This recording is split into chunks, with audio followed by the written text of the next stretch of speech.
Okay, we're gonna get started. And as people come and go, can we close the doors so that people can just come and go?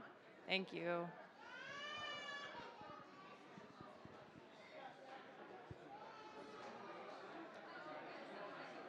Okay, so our next panel, panel number 2, is Aviation and Transportation Partnerships. We're gonna stick to the same format as our last panel, and we're gonna start on the far side of the scale with introductions of name, company, and positions. Sure. Good morning. My name is Stephen Mooney, and I'm here representing the Kluane First Nations. Their development corp is Kluane Denishaw. For the out-of-towners, Kluane is the community traditional territory, of course, is in the beautiful Kluane area, and the small community of Burwash. Thank you. Good morning. Melvin Lagerson. I'm the president and owner of Capital Helicopters here in Whitehorse. Hello, everyone. I'm Yanni Jokic. I'm the Chief Executive Officer for the Natranayak Development Corporation, and so that is the both investment corporation and community development corporation for the First Nation of Natranayak, whose traditional territory, for those that are familiar with the Yukon, is centered around Mayo, but north central Yukon and extending into the Northwest Territories. Good morning, everybody. My name is Lacey Kinnear, and I am the CEO of Alcan Air. Good morning, everyone. My name is Dawn Moses. I am a Natranayak citizen, president of Haldane Services, located in Mayo. Yeah, hi, Stuart Murray. I'm the president of Smalls Expediting, and I'm also the business development and marketing manager for Haldane Services. Hi, my name is Cynthia Digg. I'm a Casca First Nation member of Ross River Denning Council, and I'm the general manager for Tutlini Energy. Great. We're going to start with just an overview of Kluane Denishaw and Capital Helicopters partnership that you guys have. Yeah, so I'm going to use this time to talk about Dalala Nadal helicopters, which means hummingbird flying in southern Shoshone. So the former owner of Capital Helicopters, Delmar Washington, he approached various First Nations over the years about them buying a helicopter and then leasing it back from them. In 2018, me and Delmar, we again approached talking about leases and buying a building hangar either here in Whitehorse or in a community. And you know, at that point, it just didn't have much traction. And a little bit of background, like most helicopter operators, we lease a number of our aircraft, and the per hour flight cost is about 35 to 45% of what we charge our clients. So it's a very big amount of money that's mainly goes outside of the Yukon. You know, there's lots of companies in BC and Alberta that where you can lease these helicopters from. So, you know, how do we get that money to stay here in the Yukon and even better with the Yukon First Nations? We're talking about hundreds of thousands of dollars per helicopter per year that just leaves the territory. So in 2020, I bought Capital Helicopters, and at that time, my only choice was to lease these machines from the south. And in the middle of a pandemic, it definitely had some challenges. So that's when I came up with the idea of starting a Yukon-based heli leasing company. And I approached various First Nation Dev Corps, and ultimately was the CEO of Kluane Denishaw, Natranayak Development Corp, and Copper Nisu, who, you know, saw my vision and believed in me and what I wanted to do. So I did a market analysis to find out two things. So first of all, what type of helicopter will do the most flying here in the Yukon? Because as a leasing company, we want to put volume, not necessarily the best spread that me as Capital Helicopters like. So, and then B, a helicopter that's easy to support so we can make sure this is a success for everyone involved. So we settled on a custom-built AS350 A-Star, and we named her FYXY after Whitehorse Airport Code. And I knew I had to put my money where my mouth was, so I had to make sure that I owned a portion of this myself, so all the parties involved was comfortable and believe that it's going to be a success. So we came to a conclusion of what kind of percentage we all wanted to have, and then we started Dalal and Nadal Helicopters Incorporated. Denana Ventures here in town, they agreed to lend us the money that we needed, which is very much appreciated because at that point, I mean, that was me, Melvin, I was 5 months into the business, and suddenly I wanted to come and borrow money for a helicopter. So that is not as easy as one would have thought. I thought it was going to be very easy, but it wasn't.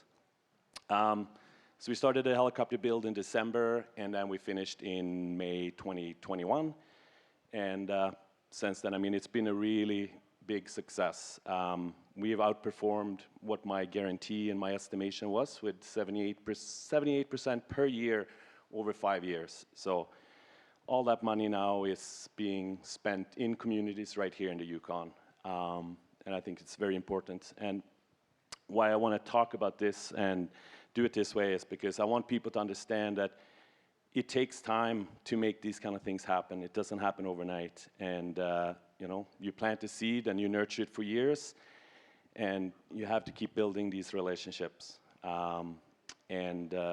You know, once you find that trust and you keep that trust going, then you can make things like this happen. And I mean, this is probably 20 years in the making. Dalmar started building this long before he even knew me or I was up here. So yeah, it's very nice to see that it's here. And the revenue sharing agreements, they all have their place. But this is a partnership where we all come in as equals. And it just have a little bit more depth than that. You know, this is me putting my home as collateral to make sure a deal like this works. So it just has a little bit more meaning. And, you know, it's just the right thing to do. And it feels really good. And it's been working out really well. So I'll hand it over to you, Stephen. Thanks, Melvin.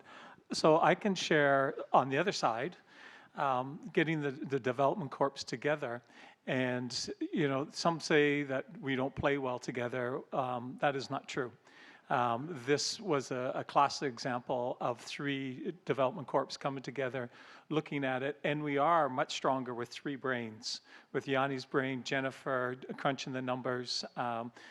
You know, we looked at it and we said, what's a bit of a stretch for Melvin? Melvin came back and he said, I think I can do 300 hours every year for this 3-year contract. So 900 hours of flying. Melvin has put 1,460 hours on that helicopter. We ended up having a cash call to get a new engine into that thing because he's flying it a lot. And so that is, and he's flying in our traditional territory. So that revenue stream, we talked about that, is staying here in the north. And it was sort of, if I say, the wedge to get First Nations DevCorps working together. Now I'm gonna, you know, we got a rotary wing, why don't we work on fixed wings? And that's when Alacia and Alcan came in, and similar people in the room, and we looked at buying a plane and leasing it back to Alcan. And that, again, was successful. Now we take that to the next step where the medevac contract, the Yukon government medevac contract came up, and we now have 8 First Nations DevCorps that helped Lacia's predecessor, Wendy Taylor, work on that RFP, and we won it. We were successful in it, and now there are we purchased 2 more planes, King Air 350s, and this is a 10-year contract guaranteed with the government that probably extendable for another 2 years. At the end of the 10 years, we're going to own those planes. And basically, when it comes down to it, our motto of that was, it is Yukoners protecting Yukoners. And that, when you think of all the First Nations communities with the medevac, they are using our planes that are now owned by First Nations to get those people and keep them safe. The future is now looking at the wildland fire, the air support contract. That money, you know, we hope that comes out. That money all leaves the territory. It is non-Yukon companies that own those contracts. And so we're hoping that we can win those over and increase this whole model of Yukoners protecting the Yukon. Thank you. Great, that's a perfect segue. We planned this. It's like perfect. We're going to jump to the middle bench now to Yanni and Lacia, just to talk about the partnership for TTL. Sure. Which is the call sign for the plane they're talking about. You want me to start? Aviation lingo. Sure. So I'll start. So it was Alcan Air has had many relationships with First Nations owning aircraft back to 2012. Currently, right now, speaking specifically about TTL, which is one of our caravans, it is currently owned by Dene Shaw, as well as Nochinayak Dun DevCorp. And what's really great about TTL is that it is a plane that is owned by the First Nations and serves Snowline very much throughout the entire summer. So it's a plane that's owned by the First Nations and is serving mining activities and exploration within the traditional territory. And so it's really great to be able to see that consistently operating within the traditional territory and owned by the First Nations. It also is another route for local participation in the mining supply chain. So there's lots of things between different agreements with the mines themselves, as you saw from the panel this morning, all the way from operations that happen on site, but it's another avenue for sure for First Nations to be able to participate in that mining supply chain. The part for us that becomes really exciting, and I'll save some for Yanni to jump into, is to think forward about how is it that we take not just the ownership of aircraft and have a leaseback model where it's a guaranteed revenue going back into the DevCorps for them to be able to use for other community initiatives, but how is it that we make sure that those First Nation-owned assets are flown by First Nation citizens? And so the interest is in definitely looking into flight schools, and we just finished and completed our first flight school in Ross River. And again, thank you to Snowline, BMC, and Fireweed for some of the support with that flight school. And looking at being able to expand that, because what we're looking forward to is definitely being able to see First Nation citizens being able to fly First Nation-owned aircraft. Great, okay, Yanni. All right. I feel like Stephen stole our thunder over here. I guess going back a little bit in history on, I wouldn't say this specific aircraft, because there was one before it that started the Shoshone Air Leasing partnership. And that came about at a time when NNDDC honestly wasn't doing well. Like every company, you ebb and flow, and we were in a bit of a downward point, and we were looking for, what's our avenue for diversification, what's something that we can have as a long-term investment. And so we set our eyes on the aviation sector. And it was actually, I think we got our shares that ended up creating Shoshone Air Leasing through a trade. I believe we traded our shares in a fuel company for another DevCorps shares in this aviation company. And honestly, that investment was the catalyst for NNDDC starting to succeed in a much longer term, more sustainable way. Before this partnership, the banks wouldn't really touch us. And we didn't have assets for collateral, really. And so this really sparked a long-term vision for NNDDC. And as Lacia spoke to, of course, it started with assets. That is not where we're stopping. On the panel before this, there was a conversation around that these partnerships are for the long term. And so Lacia and I are trying to think, many generations into the future. And that's why we're exploring the flight school route, which I don't know if we'll speak more about that later or if we should do it now. Do it now. Do it now? Okay. So just on Monday, we submitted our application to Canor. So if anyone has ins with Canor, let them know that this should really be supported.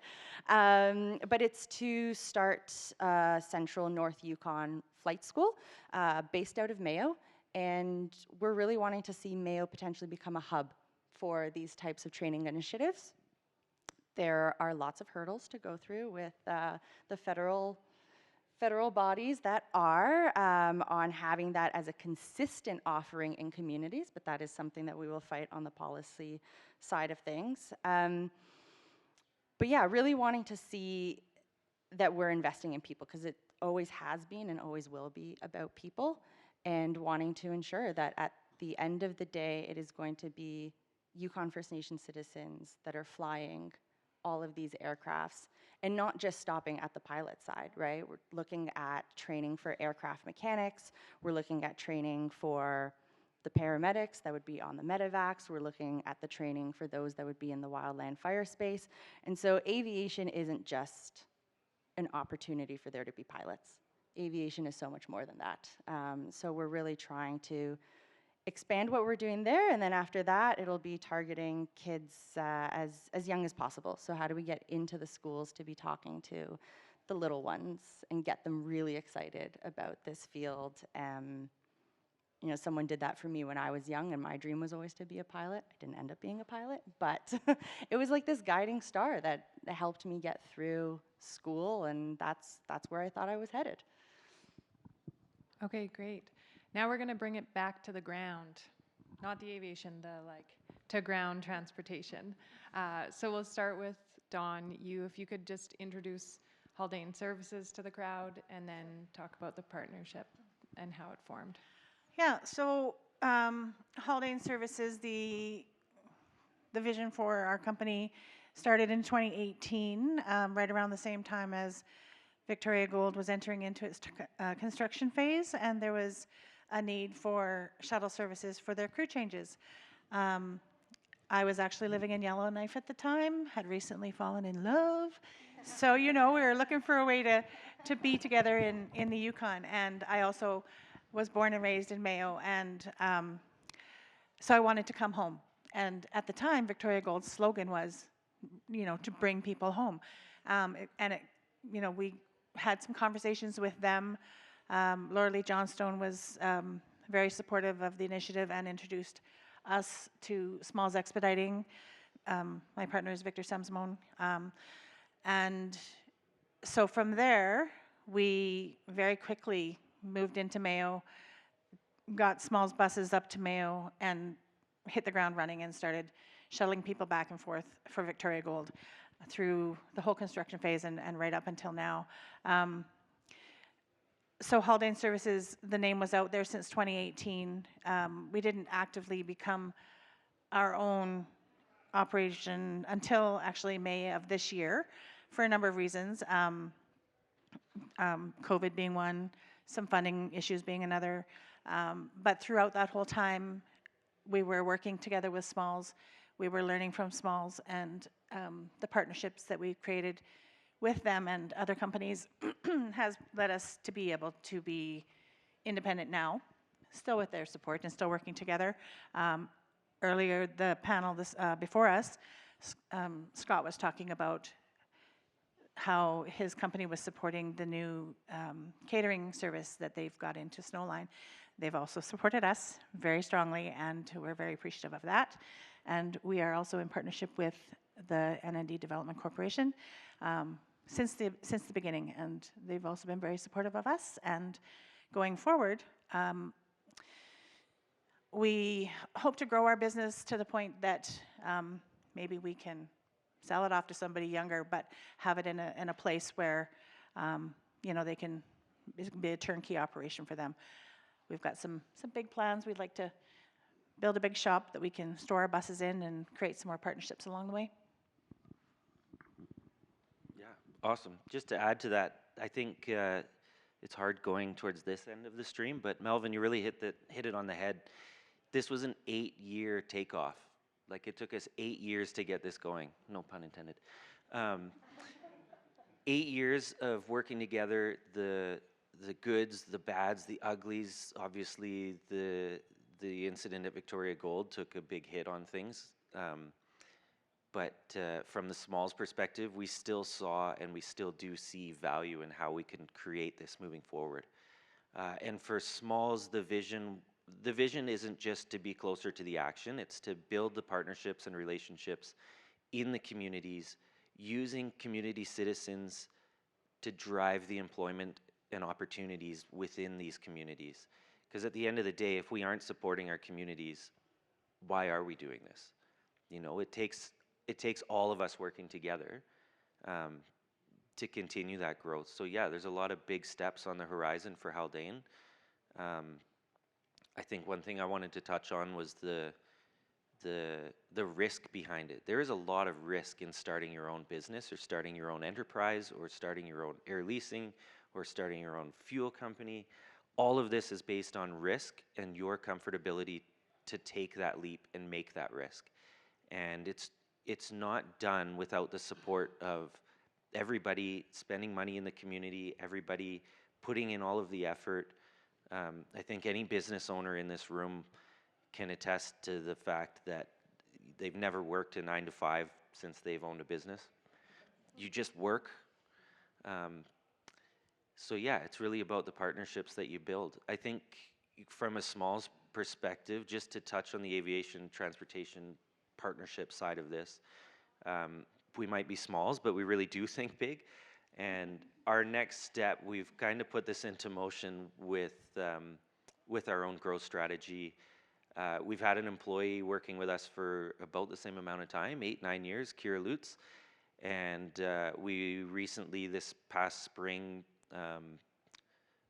purchased some property in Watson Lake. Kira wanted to move home, and Kira wanted to have her own base and kind of continue growing this model. So from a small standpoint, that's where we're going. Kira's been a big part in making that happen and working with the community, the First Nations, the DevCorp in Watson Lake.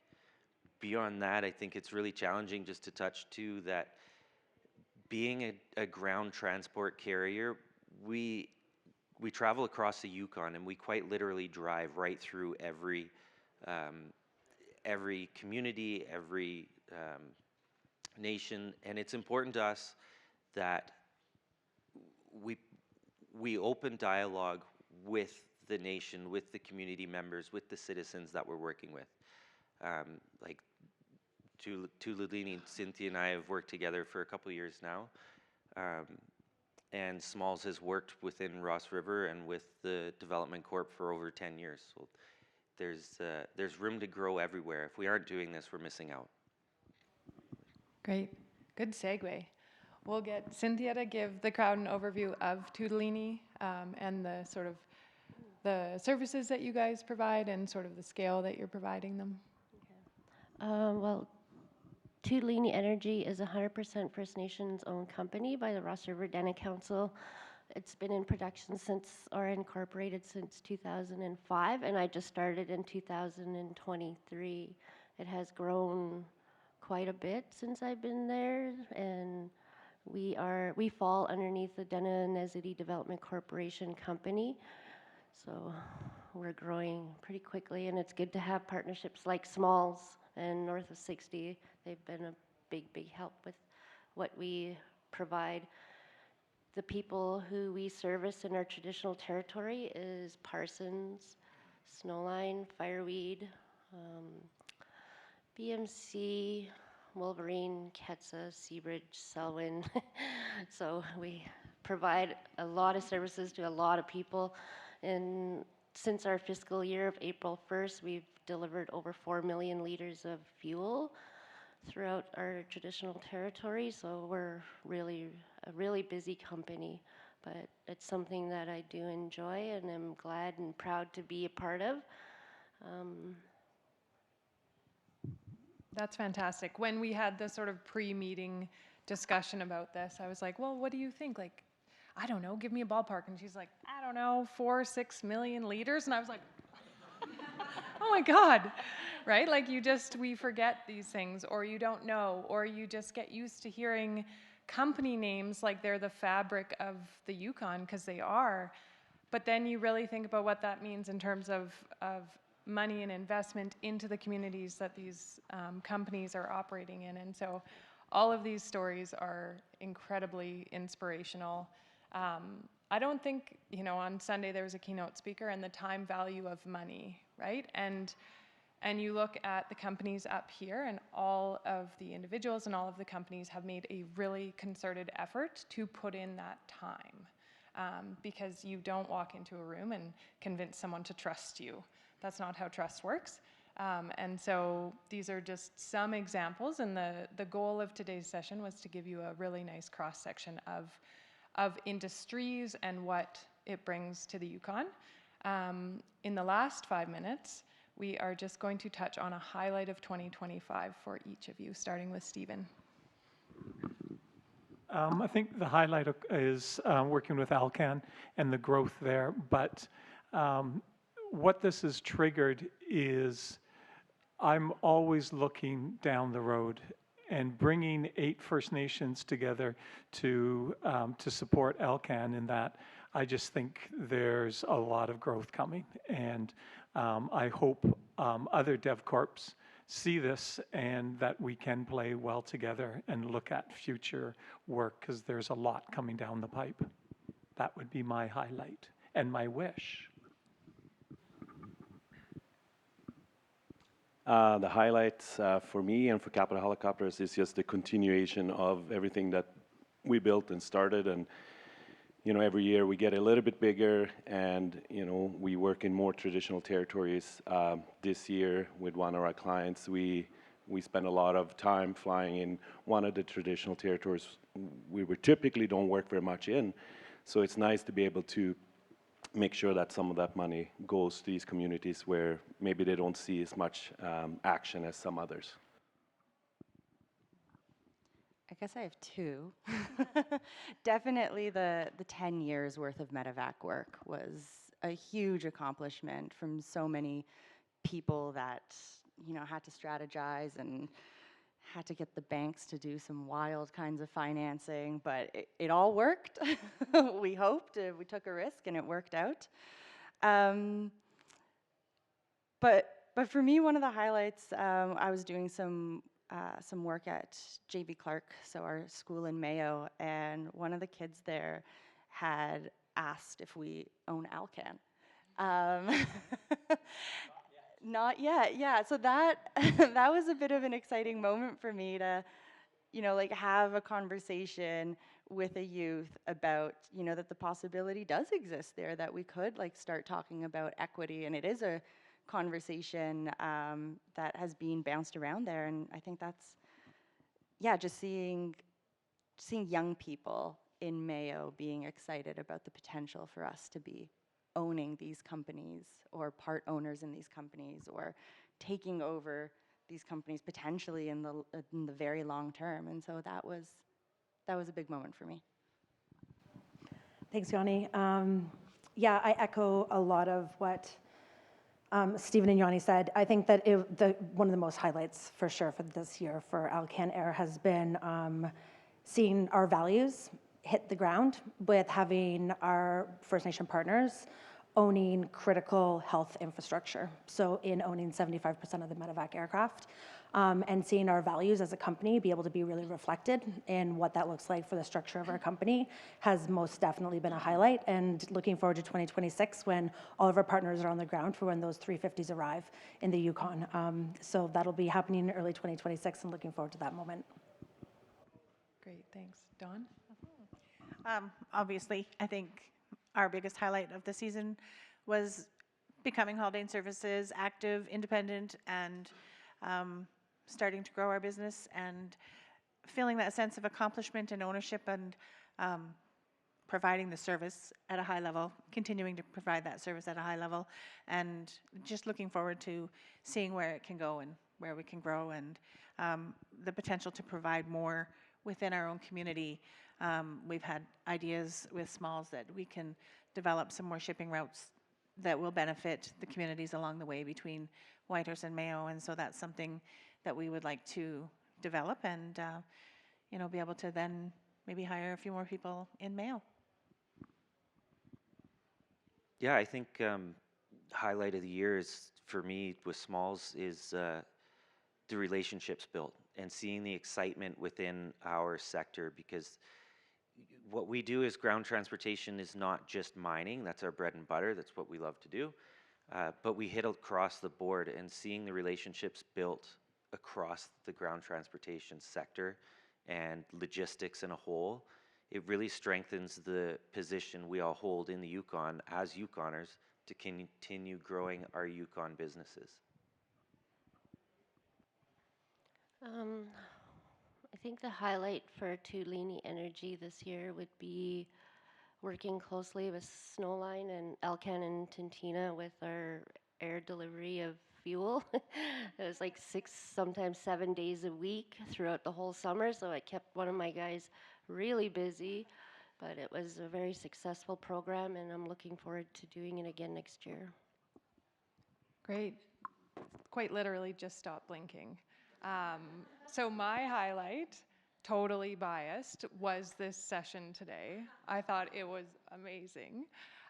So thanks to these panelists for agreeing to sit up here. Most people are much more comfortable behind their computer or out in the field doing something else. Stuart is dying to say something. I have to make a plug because all of us up here and every business in the Yukon says the same thing before I forget. If you are looking for work in the Yukon community, please get a job in the Yukon communities. Ross is always looking, Mayo's always looking, Junction's always looking. People is the hardest part. And encourage the kids and the youth that are growing up. You don't have to go to school for 5 years to start your career. There's careers among this group here that can change your life and change the world and help grow your community. I just wanted to add that. Perfect. So we will close with that. Stuart's absolutely right. I'm glad he chimed in. Now is a lunch break. Lunch is sponsored by Hecla Yukon and Associated Engineering. At 1 o'clock in this room, the Energy and Infrastructure panel or session will happen. So with that, thanks very much for sticking around.